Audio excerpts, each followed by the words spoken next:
Muy buenas tardes, mis hermanos, el Señor les bendiga. En esta tarde queremos volver a congregarnos. Lo hacemos por estos medios, los medios telemáticos, lo hacemos por medio de este culto grabado y publicado en el canal de YouTube que tiene nuestra iglesia, para la bendición, para el goce y el disfrute en la alabanza a nuestro Dios en todo tiempo y en todo momento. Aún en los tiempos excepcionales, aún en los tiempos en que tal vez se nos pueda impedir que nos congreguemos, pues el Señor nos da las estrategias, la sabiduría y la forma de poder congregarnos nuevamente por amor a su nombre, porque queremos alabarle con todo nuestro corazón. La palabra en el Salmo 107, y ahí los animo, mis hermanos, a que abran la Biblia, dice que alabemos al Señor nuestro Dios porque Él es bueno, porque para siempre es su misericordia, y díganlo los redimidos del Señor. Creo que tú y yo somos redimidos del Señor, la iglesia del nuevo pacto, el pueblo del Nuevo Testamento. Jesucristo, nuestro Señor, nos adoptó y nos incorporó a que nosotros seamos llamados los redimidos, hijos de Dios, por la gracia y por la misericordia. Los que ha redimido del poder del enemigo, éramos del enemigo. Nos tenía capturados con una muerte terrible, con una condena eterna. Y los ha congregado de las tierras del oriente y del occidente, del norte y del sur, que Lanzarote, también un remanente fiel que está aquí en Arrecife, la calle José Pereira Galviati número 2, la Iglesia Cristiana Evangélica de Arrecife, en esta tarde también pueda volverse a congregar. Hoy nuestro hermano Jesús tiene la predicación de la palabra. Él y el grupo de la alabanza de nuestra iglesia también tendrán todas y cada una de esas alabanzas. Dice: alaben la misericordia del Señor, alaben sus maravillas para con los hijos de los hombres. Queremos alabarte, nuestro Señor y nuestro Dios maravilloso, con todo nuestro corazón. Exáltenlo en la asamblea del pueblo y en la reunión de ancianos lo alaben. La Iglesia Cristiana Evangélica de Arrecife quiere alabarte, oh Señor. Queremos orar a ti, Señor. Padre Celestial, inclinado a ti nuestro rostro, Señor, y en oración ante ti, Señor, pidiéndote perdón por nuestros pecados, pero maravillados, Señor, porque estamos delante del gran Dios, del gran yo soy, de nuestro Dios creador y salvador. Tu misericordia y tu bondad hacen posible, Señor, que nosotros seamos redimidos por ti, Señor, y seamos pueblo tuyo, Señor.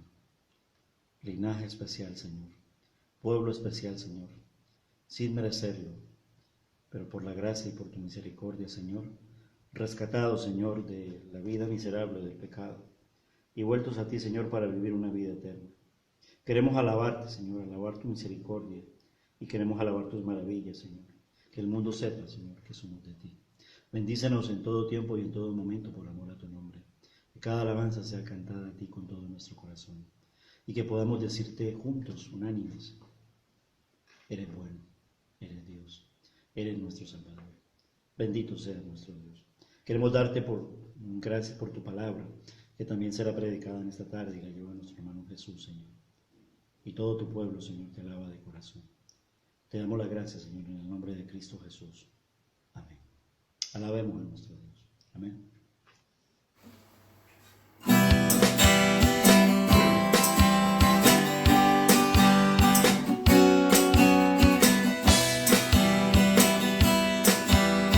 Alza tus ojos y mira, la cosecha está lista, el tiempo ha llegado, la mies está madura.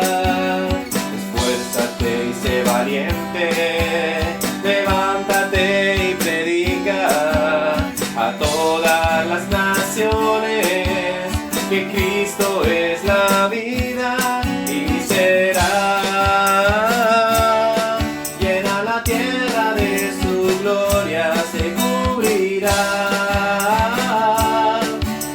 Las aguas cubren la mar y será llena la tierra de su gloria, se cubrirá como las aguas cubren la mar. No, no hay otro nombre dado a los hombres. Jesucristo es el Señor.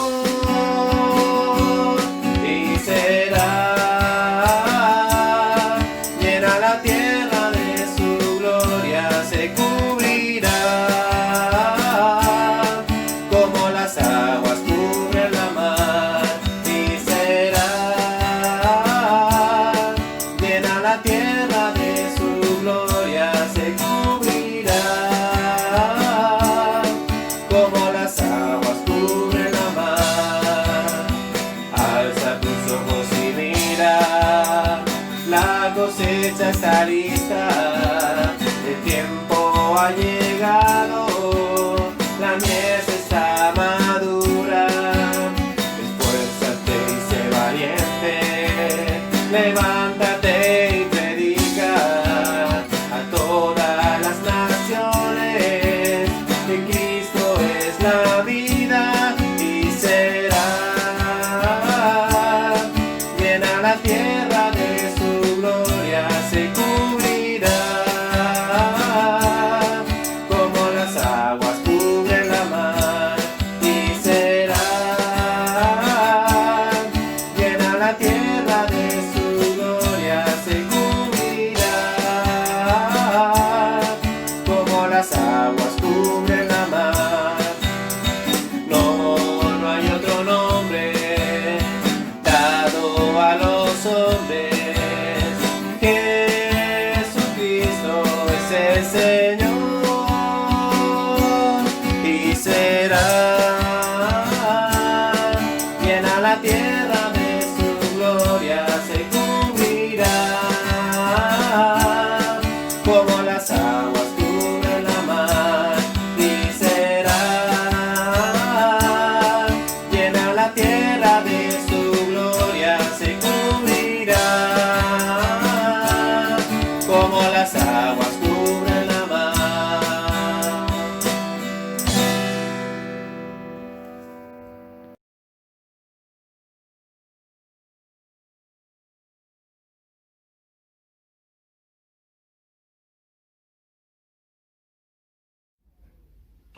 A tus pies arde mi corazón,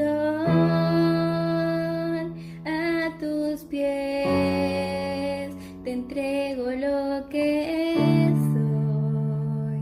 Este lugar de mi seguridad, donde nadie me puede señalar. Me perdonaste, me acercaste a tu presencia, me levantaste y me puse a adorarte. No hay lugar más alto, más grande que estar a tus pies, estar a tus pies. No hay lugar más alto, más grande que estar a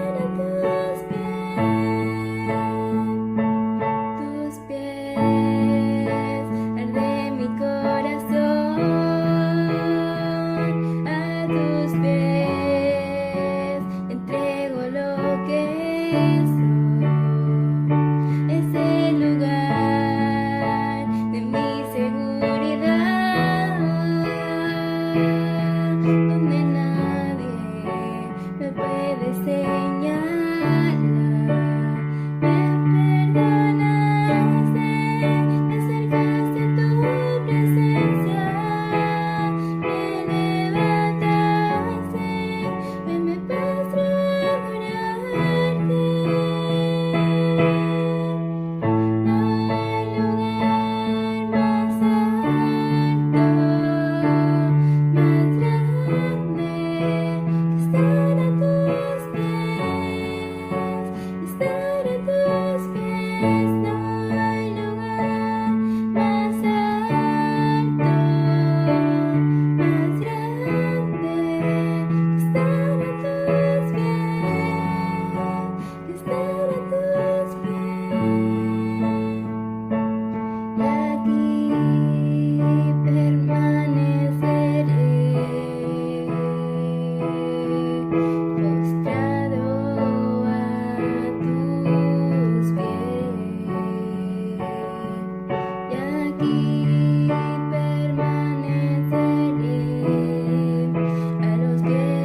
Jesucristo el Salvador. Él me alienta y alimenta con su palabra y su amor. Dulce refugio en la tormenta es Jesucristo Salvador. Él me alienta y alimenta con su palabra y su amor. Vengo a reposar en Él, Él es mi amigo fiel, una poderosa y fresca unción llenará mi corazón.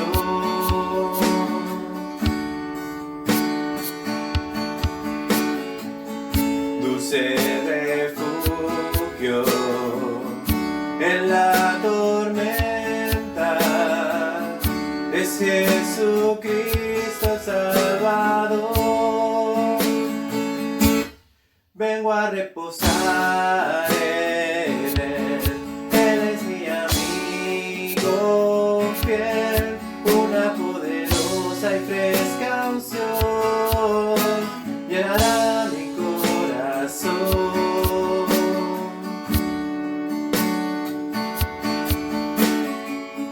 Dulce refugio en la tormenta es Jesucristo Salvador. Es Jesucristo Salvador.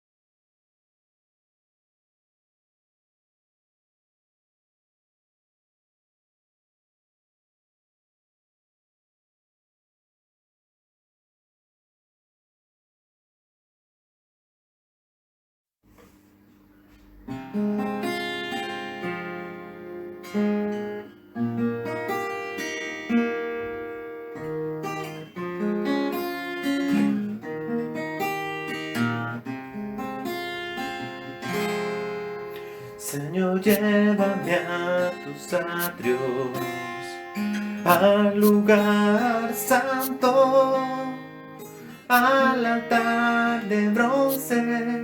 Señor, tu rostro quiero ver. Pásame la muchedumbre por donde el sacerdote canta. Tengo hambre y sed de justicia y solo encuentro un lugar. Llévame al lugar santísimo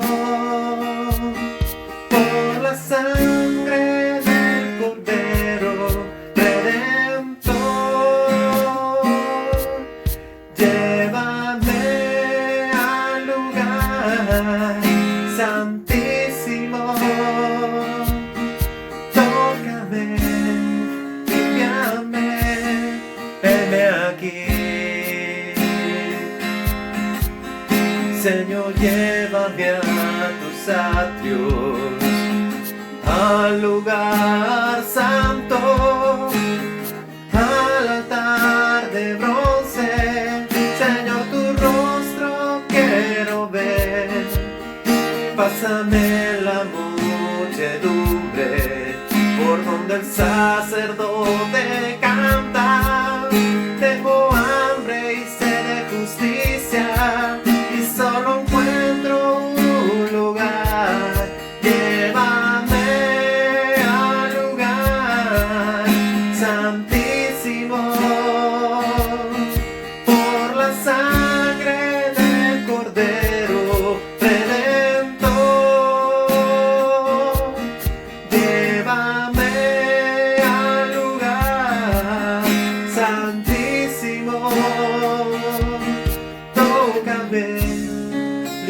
tócame, heme aquí. Tócame, límpiame, heme aquí. Tócame, límpiame, heme aquí.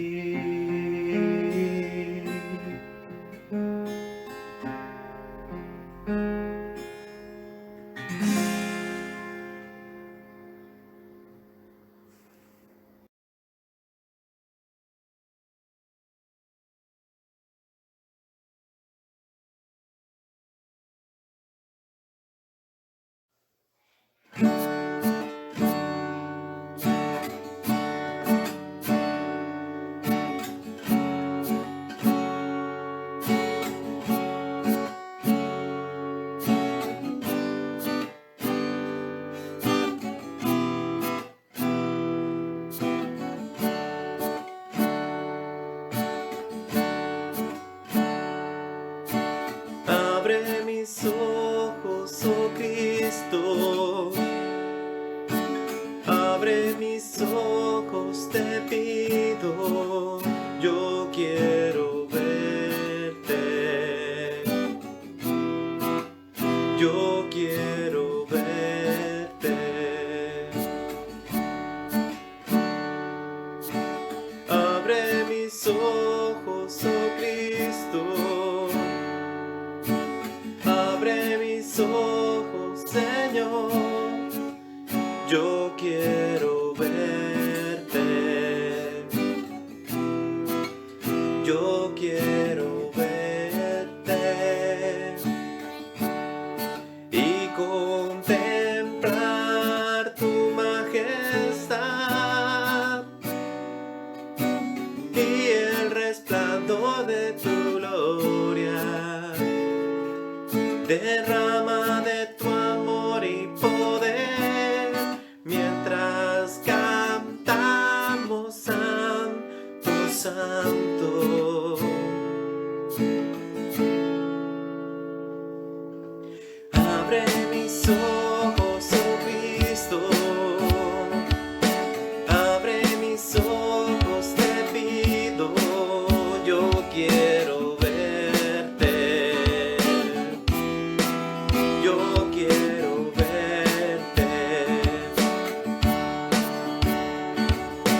Abre mis ojos, oh Cristo. Abre mis ojos, Señor. Yo quiero verte. Yo quiero verte y contemplar tu majestad y el resplandor de tu gloria. Derrama de tu amor y poder mientras cantamos Santo, Santo y contemplar tu majestad y el resplandor de tu gloria. Derrama de tu amor y poder mientras cantamos Santo, Santo. Santo, Santo, Santo. Santo, Santo, Santo. Santo, Santo, Santo, yo quiero verte. Santo, Santo, Santo. Santo, Santo, Santo. Santo, Santo, Santo, yo quiero verte. Yo quiero verte.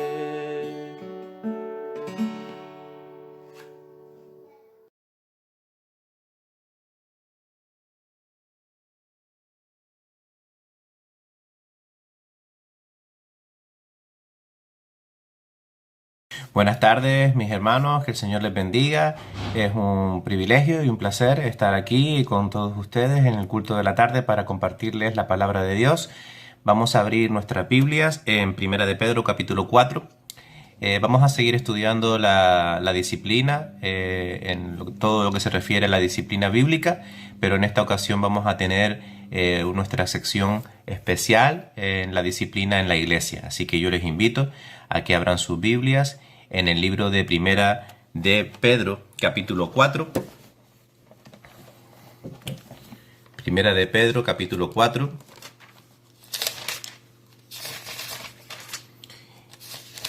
Y vamos a leer los versículos 17 y 18. Primera de Pedro, capítulo 4, versículos 17 y 18. Dice así la palabra del Señor. Porque es tiempo de que el juicio comience por la casa de Dios. Y si primero comienza por nosotros, ¿cuál será el fin de aquellos que no obedecen el Evangelio de Dios? Y si el justo con dificultad se salva, ¿en dónde aparecerá el impío y el pecador? Quiero dar comienzo a esta predicación, pero no sin antes orar por ella, para que el Señor sea bendiciendo este tiempo y cuidándonos en todo el tiempito que vayamos a estar aquí reflexionando en su palabra. Amén. Oramos al Señor. Querido Padre Celestial, Señor Jesús, te damos las gracias por este tiempo que tú ahora nos regalas, Señor, en el que podemos abrir tu palabra y poder escudriñar y meditar y atesorar, Señor, en tus verdades, Señor, en tu palabra, en cada una, Señor, de las enseñanzas que tú nos das en tu palabra preciosa, Señor. Queremos, Señor, que tú seas edificando nuestras vidas, que tú seas edificando a tu iglesia, que tú seas, Señor, trayéndonos luz a nuestras vidas, a nuestros corazones, claridad a nuestro entendimiento, Señor, y que tu Espíritu Santo sea el que nos guíe y nos dirija en todo el tiempo que vamos a estar meditándola, Señor. Gracias te damos por todo, Señor. Cuídanos y protégenos en el nombre de Cristo Jesús. Amén. Muy bien, hermanos, pues como hemos leído, la disciplina de la iglesia comienza en nosotros mismos. Obviamente, no podemos evitar que la disciplina también esté en el ámbito de la iglesia. Obviamente, hemos hablado de la disciplina en el hogar, cosa muy importante y vital, pero también hay que mirar la disciplina en la iglesia. Muchas personas no están de acuerdo en que se discipline en la iglesia. Esto es un error, ¿vale? Es necesario que la disciplina esté en la casa de Dios, en la iglesia, en nosotros como comunidad, como cristianos, como cuerpo de Cristo. Necesitamos estar en orden, necesitamos estar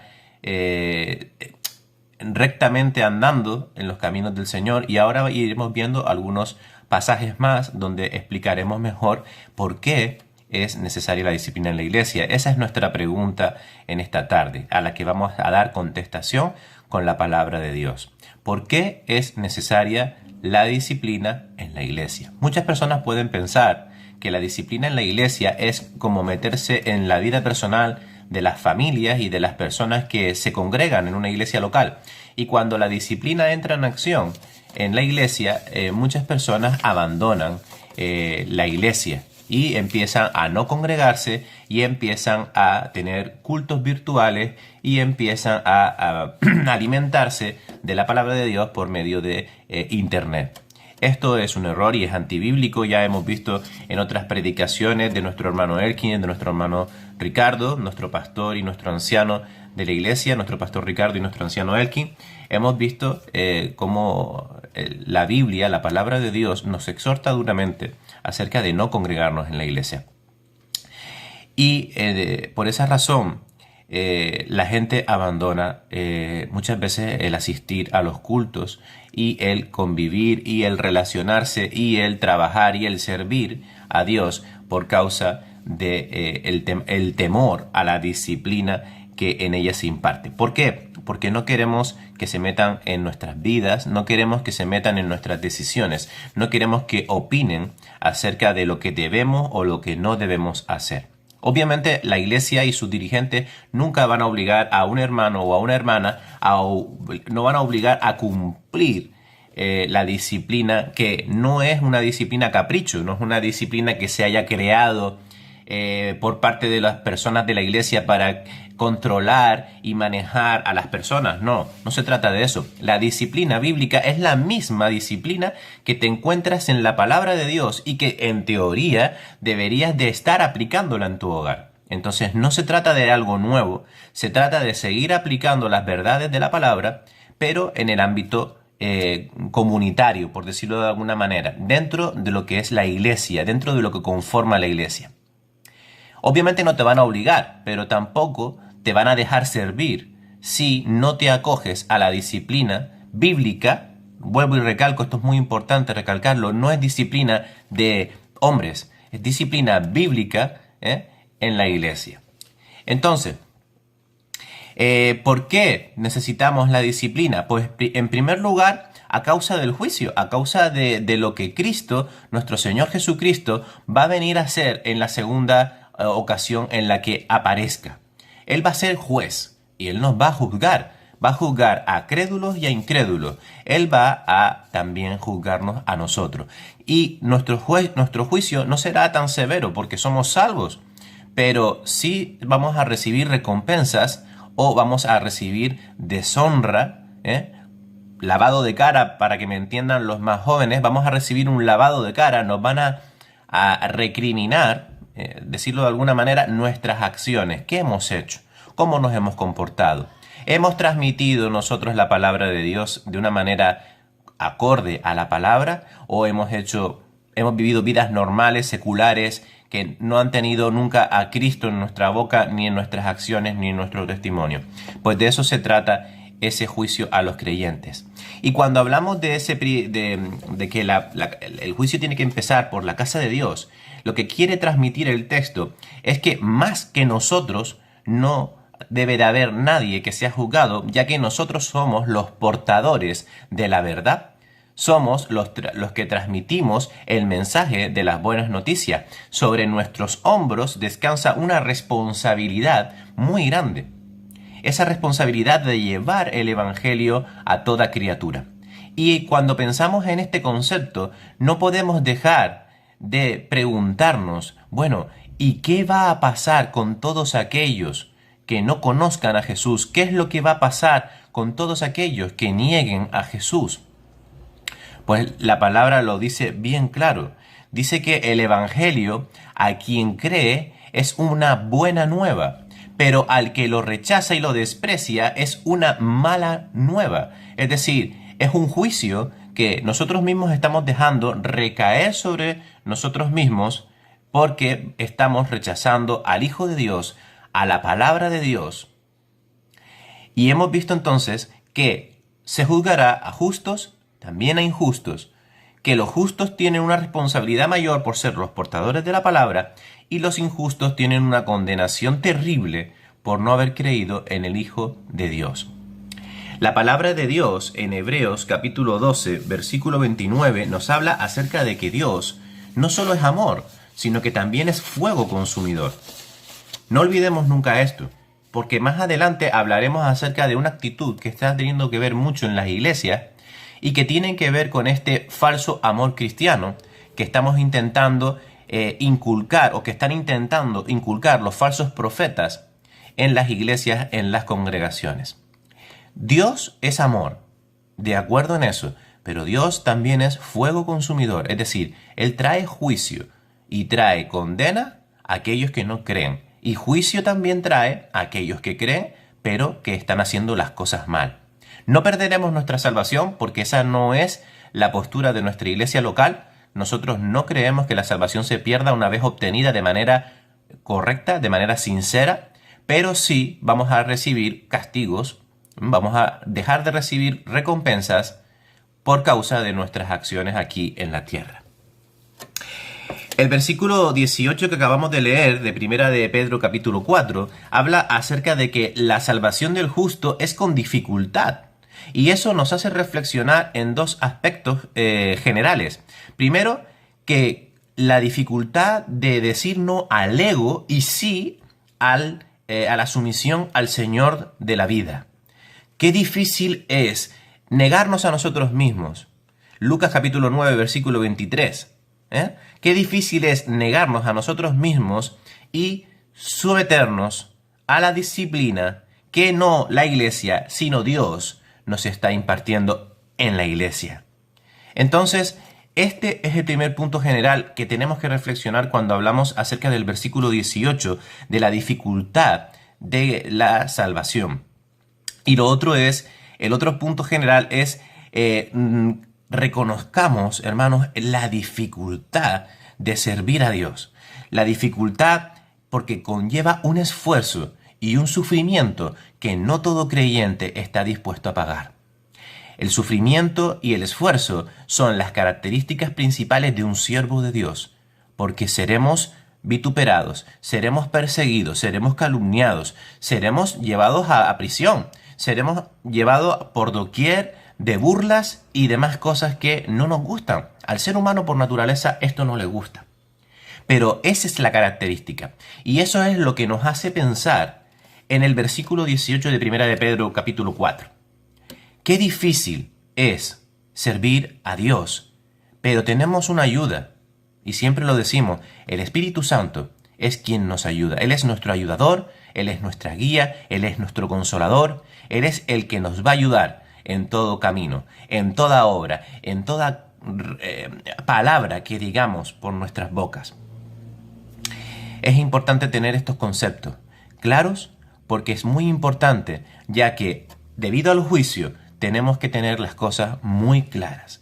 Si tú quieres llevar una responsabilidad como la de llevar el Evangelio, tienes que considerar que primero tienes que negarte a ti mismo, abandona tu ego, y también tienes que tener en cuenta de que el camino del creyente no es un camino de rosas, es un camino de espinas, es un camino de piedras, pero es un camino que al finalizar trae gozo, paz y trae todo el fruto del Espíritu a nuestras vidas y el gozo de oír las palabras de nuestro Señor decirnos: bien buen siervo fiel, entra en la presencia de tu Señor.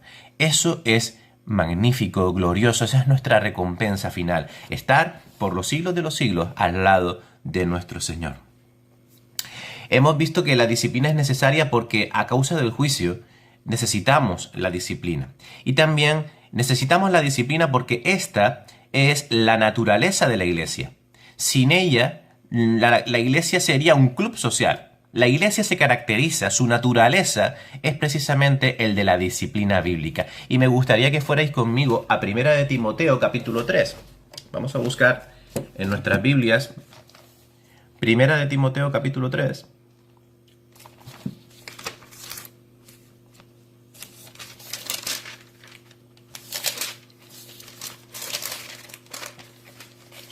Primera de Timoteo capítulo 3, versículos 14 y 15. Dicen así: esto te escribo, aunque tengo la esperanza de irte a ver pronto. Versículo 15. Para que si tardo sepas cómo debes conducirte en la casa de Dios, que es la iglesia del Dios viviente, columna y baluarte de la verdad. Aquí vemos a Pablo escribiendo a Timoteo, escribe instrucciones a fin de que tanto Timoteo como la iglesia se conduzca correctamente en la casa de Dios. Esto nos habla y nos dice y nos aclara la necesidad y la legalidad de la disciplina en la iglesia. Esto es muy importante porque no lo está diciendo cualquiera, lo está diciendo el apóstol Pablo. Y el apóstol Pablo está diciendo que tenemos que tener en cuenta cómo tenemos que conducirnos en la casa de Dios. Esto es muy importante. Y por lo tanto, tenemos que tener en cuenta de que la disciplina en la iglesia es parte de la naturaleza de Dios. Es parte de la naturaleza de la iglesia. Es necesaria. Es como una parte de la cadena del ADN de la iglesia cristiana evangélica. Y de todas las iglesias que crean en el Señor Jesucristo y tengan a la palabra de Dios como su guía. Hermanos, no podemos conducirnos por la casa de Dios como pollos sin cabeza. Necesitamos la disciplina.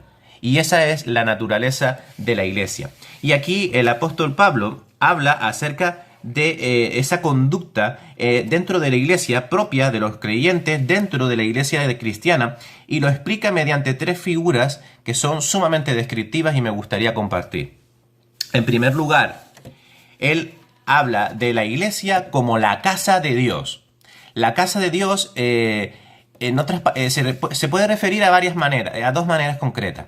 Se puede referir a la casa de Dios como el edificio que se construye, que también, pero en este pasaje concreto se refiere a la familia, se refiere al conjunto de creyentes que forman una familia, donde Dios es el Padre y donde los creyentes son hermanos entre sí, que se aman en el amor de Cristo, como Cristo nos ha enseñado, y que hay igualdad en ellos y no hay ningún tipo de distinción de ninguna especie. Es decir, una familia perfecta y feliz. Esa es la descripción, una de las tres descripciones que Pablo hace en este pasaje. La primera, la iglesia como la casa de Dios. La segunda, el apóstol Pablo lo expresa como la iglesia del Dios vivo. Y mira qué importante es esta palabra, porque reflexionando en ella me caía en la conclusión de que cuántas personas vamos a la iglesia por puro religiosidad. Hermano, servimos a un Dios vivo y muchas veces vamos a la iglesia con unas caras, y perdónenme la expresión, pero es que vamos con unas caras de muertos a la iglesia y no vemos que estamos viniendo a adorar juntos como familia a alguien que ha vuelto de la vida, a alguien que ha muerto y que ha resucitado, a alguien que lo ha dejado todo para venir a morir por nosotros, alguien que ha tenido el amor inmensurable de amarnos incondicionalmente aún como somos, para morir en la cruz del Calvario, para otorgarnos una oportunidad de salvación.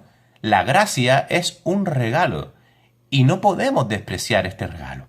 Por eso, cuando hablamos de la iglesia como la iglesia del Dios vivo, estamos adorando a un Dios vivo.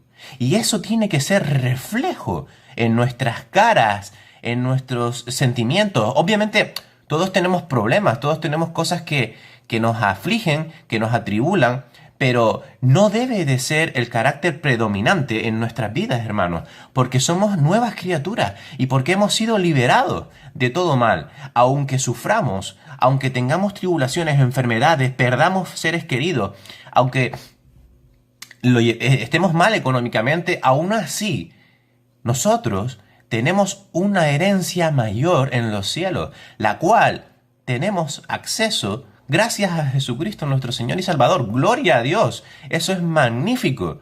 Eso es algo inmensurable que no te va a dar el mundo. Nunca. Nadie se ha entregado así, por amor, aún sabiendo de que muchos no les van a corresponder. Hermanos, la iglesia del Dios vivo tiene que ser una experiencia que debe de ser real en nuestras reuniones. Cuando nosotros nos reunimos como creyentes en la iglesia, al grado de que cuando alguien que no es creyente entre y observe, un invitado, un amigo, un visitante, y entre y nos vea de la manera en la que estamos adorando al Señor, creyendo y expresando, porque ya no es creer, es expresar exteriormente que adoramos a alguien que está vivo, que no es un crucifijo, que no es una figura, cuando ellos vean que nosotros tenemos esa actitud en nuestros corazones, no fingida, hermanos, por favor, tampoco se trata de que ahora nos pongamos a fingir, no se trata de eso. Busca en tu corazón el primer amor y vuelve al Señor si lo has perdido. Si has perdido este primer amor, vuelve al Señor y Él te recogerá de nuevo y te avivará la llama de tu espíritu. Hermanos, cuando la gente vea este corazón entregado, esta actitud externa, van a decir: de veras Dios está vivo y está entre vosotros. Y me gustaría compartir un versículo que nos ejemplifica esa actitud. Primera de Corintios, capítulo 14, versículo 25. Nos lo dice claramente el apóstol Pablo a los Corintios. Dice Primera de Corintios, capítulo 14, versículo 25. Dice así, acerca de aquellos que escuchan la palabra de Dios: lo oculto de su corazón se hace manifiesto, y así, postrándose sobre el rostro, adorará a Dios, declarando que verdaderamente Dios está entre vosotros. Qué gozo sería, hermanos, qué gozo sería que pudiéramos tener esa dicha, que pudiéramos tener ese gozo de recibir a alguien y que ese alguien diga: wow, y que se entregue al Señor Jesucristo por nuestra actitud, por nuestro testimonio, un testimonio que tiene que ser verdadero, hermanos. Me encantaría que algún día eso pasase en todas nuestras vidas, porque de verdad lo digo, es necesario que la naturaleza de la iglesia nazca a raíz de una disciplina que contempla a la adoración a un Dios que está vivo, hermanos. Es muy, muy importante. Esta figura del amor y el compañerismo debe de existir entre nosotros, siempre como comunidad de creyentes. Y en tercer lugar, la iglesia la describe el apóstol Pablo como columna y fundamento de la verdad. Fijaros que la columna es como el pilar, es como esa parte del edificio que sostiene los fundamentos de una casa para que crezca fuerte y estable. Y esos son los conceptos que se quieren registrar en este pasaje. La estabilidad y la permanencia del evangelio, del mensaje de salvación. Esta idea ilustra que la iglesia debe de mantener la palabra de Dios de una manera fiel y de una manera sostenible y permanente, estable, fundamento, baluarte. Quiere que seamos de esa manera, para que podamos mantener la verdad de manera intacta, para que podamos poder ofrecer la verdad, las buenas nuevas, de una manera fiel, entera y pura, hermanos. Es muy importante que seamos columna y baluarte de la verdad. También ante los ataques internos, ante las herejías, ante los hermanos que no quieren someterse a la disciplina del Señor impartida en la iglesia. También para evitar esas cosas. Porque la disciplina en la iglesia también es necesaria a causa de la santidad de nuestro Señor Jesucristo. Y esto es muy importante. Démonos cuenta de que Jesucristo nuestro Señor es santo y Él es perfecto y Él se merece toda nuestra adoración. Hebreos capítulo 1, versículos del 1 al 14, no lo vamos a leer, pero lo pueden apuntar. Hebreos 1, del 1 al 14, nos hablan acerca de la superioridad de nuestro Señor Jesucristo. Nuestro Señor Jesucristo es por encima de todo y Él se merece, por esa razón, nuestra adoración. ¿Por qué? Porque Él es el Hijo de Dios, primero. Segundo, porque Él es el único que puede ser adorado. Ni siquiera los ángeles deberían de ser adorados. Solo Jesús, nuestro Señor, es el único merecedor de toda adoración. 3. Porque Él es el Rey que gobierna y gobernará por toda la eternidad. Él es el juez, Él es el Rey, Él es el Señor. Él es el Señor de señores, Él es el Rey de reyes. Y por esa razón Él gobierna y gobernará durante toda la eternidad. ¿Por qué adoramos al Señor también? Porque Cristo también es creador. Él es eterno y Él estaba allí desde el principio de la creación. Y por último, número 5, porque solo Cristo, solo Él es el Señor y es el único por el cual podemos tener vida eterna. Esa es la razón también de por qué tenemos disciplina en la iglesia, a causa de la santidad que conlleva que adoremos a Dios, que adoremos a nuestro Señor. Y por último, hermanos, quiero terminar con el último por qué es necesaria la disciplina en la iglesia. Y es muy importante y me gustaría hacer un poquito más de freno en este trocito, que es a causa del pecado. Necesitamos la disciplina en la iglesia a causa del pecado, hermano. Porque la palabra de Dios nos dice en 1 Corintios capítulo 5, versículos del 3 al 8, que el pecado es como la levadura, que como leude todo el pan quedará en el pecado. Vamos a estudiarlo con más detenimiento, pero primero vamos a leerlo. 1 Corintios capítulo 5, versículos del 3 al 8. 1 Corintios capítulo 5 versículos del 3 al 8 dicen así: ciertamente yo como ausente en cuerpo, pero presente en espíritu, ya como presente he juzgado al que tal cosa ha hecho. Está hablando acerca de un infractor inmoral. Se cree que hay inmoralidad sexual. Se está hablando acerca de que a esta persona se le ha aplicado la disciplina en la iglesia. Sigo leyendo. En el nombre de nuestro Señor Jesucristo, reunidos vosotros y mi espíritu, con el poder de nuestro Señor Jesucristo, el tal sea entregado a Satanás para destrucción de la carne, a fin de que el espíritu sea salvo en el día del Señor. Fíjense que también nos está hablando de otro aspecto importante, que es que la disciplina no la ejerce solo una persona, la ejerce la iglesia, la congregación, la asamblea de hermanos, es la que decide en aspectos, sobre todo aspectos profundos, acerca de las decisiones, acerca de cosas como por ejemplo esta que está viviendo la iglesia de Corintio, acerca de un infractor inmoral. La iglesia reunida con sus dirigentes y presidida por nuestro Señor Jesucristo es la que toma la decisión de apartar a este señor, a esta persona que había caído en este pecado. Se conoce que no es una vez sola, sino que ha sido una acción continuada. Y de esa manera es entregado, cuando hablamos de que es entregado a Satanás para destrucción de la carne, se está refiriendo a que en vista de que este hermano no se retracta, se le aparta de la congregación para que reflexione y llegue al arrepentimiento.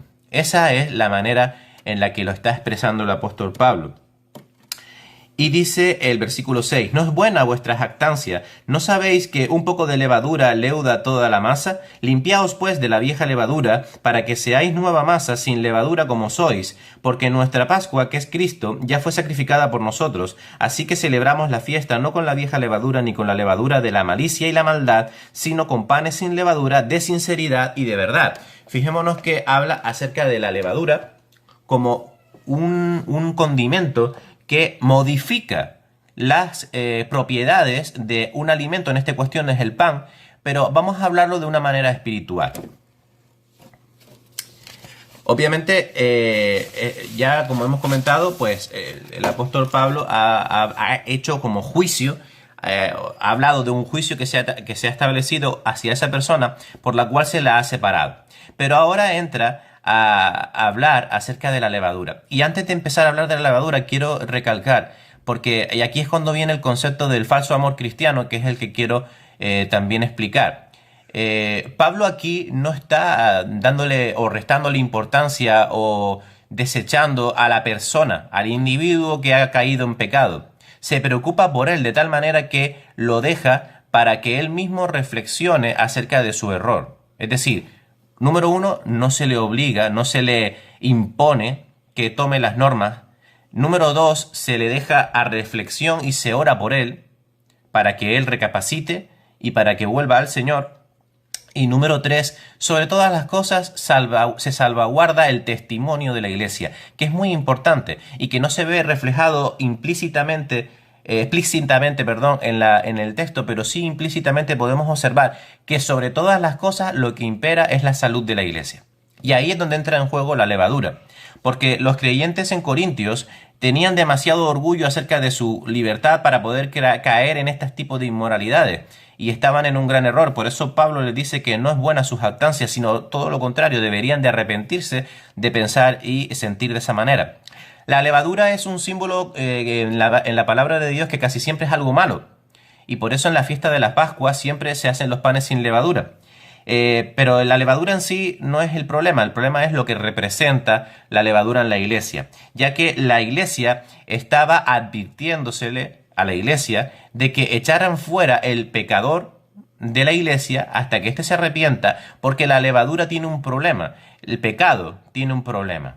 Que es que si tú lo dejas dentro de la iglesia, se va a dar mal testimonio de la iglesia y las personas van a pensar mal del testimonio de la iglesia. Y segundo, la levadura o el pecado en este caso tiene el efecto leudante, es decir, que contamina, se esparce y se pega a otros creyentes. Es decir, si yo tengo un hermano o una hermana que está cometiendo un pecado deliberado en la iglesia, vamos a poner que está casado con alguien que no es su mujer y no se ha divorciado, bueno, que haya un problema que no esté acorde a la palabra de Dios, y yo permito eso en la iglesia y no hago ninguna acción, no ejerzo la disciplina en la iglesia, estamos causando, un mal testimonio en la iglesia, y segundo, que eso se pueda propagar a los demás hermanos. Fíjense que incluso el comentarista lo ejemplifica y lo asemeja a el cáncer. Imaginaros, el cáncer es una enfermedad que empieza en un órgano y termina expandiéndose por todo el cuerpo, afectando al resto de órganos y produciendo una muerte. Esto es lo que ocurre con el pecado, con la levadura. Si tú dejas que la levadura florezca dentro de la iglesia, ocurre igual que el cáncer. Y la iglesia termina por morir de esterilidad espiritual. Es decir, no seremos efectivos para la obra que el Señor nos ha mandado. Hermanos, a mí me gusta la palabra. La palabra amor es una palabra compleja que se ha desvirtuado durante muchos, muchos siglos. Pero hermanos, no podemos caer en el falso amor cristiano. Me explico.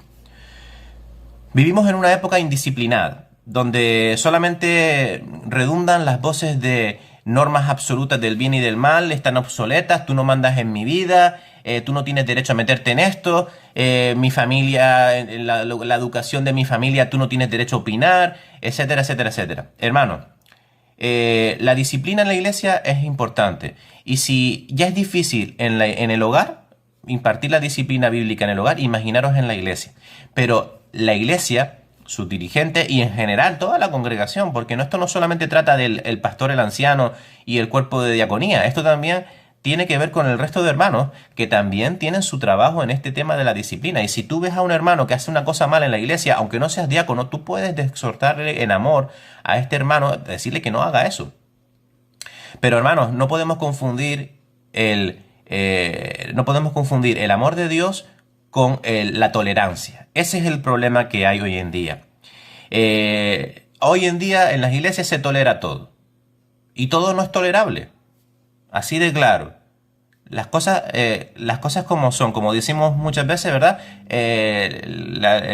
Decimos el chocolate espeso. Las cosas son como son. Es decir, el pecado es pecado. Y el pecado no puede estar en la iglesia. Un hermano que esté cayendo en pecado y que sea un pecado que afecta a la iglesia, ese pecado hay que tratarlo. Y hermanos, eso lleva a una disciplina en la iglesia, y eso conlleva muchas veces a que se tengan que tocar temas personales. Hermanos, es por la salud de la iglesia, es importante. Yo, la verdad, no me gusta, pero es lo que hay que hacer, porque eso trae condenación también. Hermano, se nos tachará de crueles, se nos acusará de falta de amor, se nos dirá que no tenemos derecho de juzgar la vida de los hermanos, de meternos en sus vidas privadas, pero hermano, tenemos que superar esto, sinceramente. Porque si tú sabes que la palabra de Dios te dice que no adulterarás en tu corazón, creyendo o viendo a la mujer de tu hermano o de tu prójimo, y tú lo haces, hermano, tú estás cayendo en el pecado. Si tú no pides perdón al Señor y cambias tu actitud y le pides al Espíritu Santo que te ayude a cambiar, estás dejando que el pecado llene tu vida, dirija tu vida a Satanás, y eso perjudica a la iglesia. Si es así, yo te animo y te exhorto y oraremos para que eso cambie. Pero hermano, si por H o por B la iglesia se entera de que hay alguien que esté en pecado y esté incurriendo en algo grave, hermano, la disciplina se va a tratar.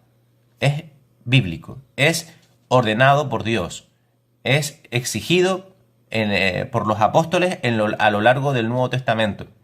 Y esto es así. Pero hermano, vivamos vidas, como lo comentaba en el último punto, vivamos vidas de adoración al Dios vivo, porque Él nos observa. Y Él se avergüenza de nosotros si nosotros no hacemos las cosas como a Él le agrada. Hermanos, esto es todo de momento. Seguiremos con la disciplina en la iglesia, ¿vale? Porque es un apartado de este estudio, de esta serie de predicaciones amplio. No me da tiempo de darlo todo en una única predicación. Seguiremos viendo más aspectos acerca de la disciplina en la iglesia. Hoy hemos visto el por qué es necesaria la disciplina en la iglesia. Hermanos, que el Señor les bendiga, que nos proteja y que nos ayude a vivir vidas disciplinadas, vidas entregadas, vidas consecuentes a las verdades de la Biblia, a las verdades de nuestro Dios. Amén. Que el Señor les bendiga. Mis hermanos, hemos pasado un tiempo precioso de adoración a nuestro Dios.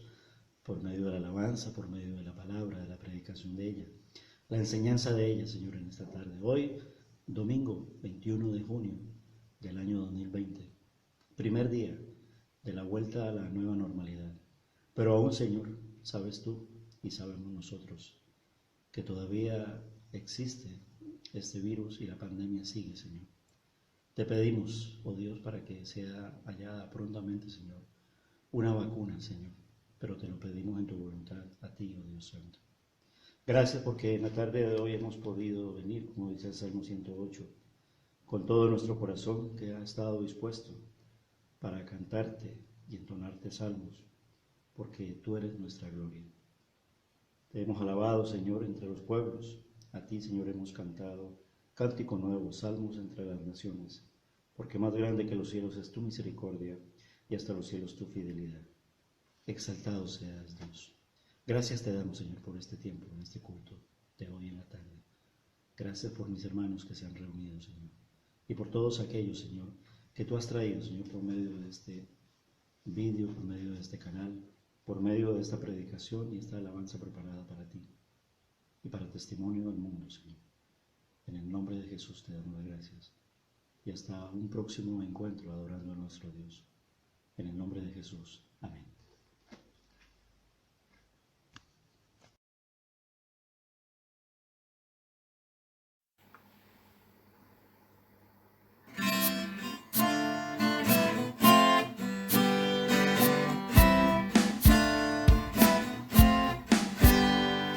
Tú eres el Rey de mi vida, Jesús, el amor de mi corazón. Brilla más que la luna que ilumina el mar, nadie se puede comparar. A ti, al Mesías, al Creador de los cielos, al que cumple mis sueños y me lleva hasta el cielo. A ti, al Cordero, al que vive por siempre, es mi amor verdadero, fiel y justo es su nombre, Jesús. Adoro tu nombre, adoro tu nombre. Sé que tú eres el Rey de mi vida, Jesús, el amor de mi corazón. Brilla más que la luna que ilumina el mar, nadie se puede comparar.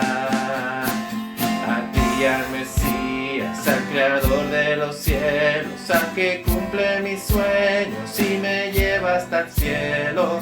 A ti, al Cordero, al que vive por siempre, es mi amor verdadero, fiel y justo es su nombre. A ti, al Mesías, al Creador de los cielos, al que cumple mis sueños y me lleva hasta el cielo.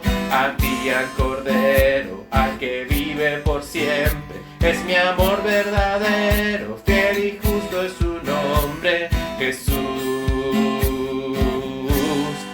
Adoro tu nombre, adoro tu nombre, Jesús.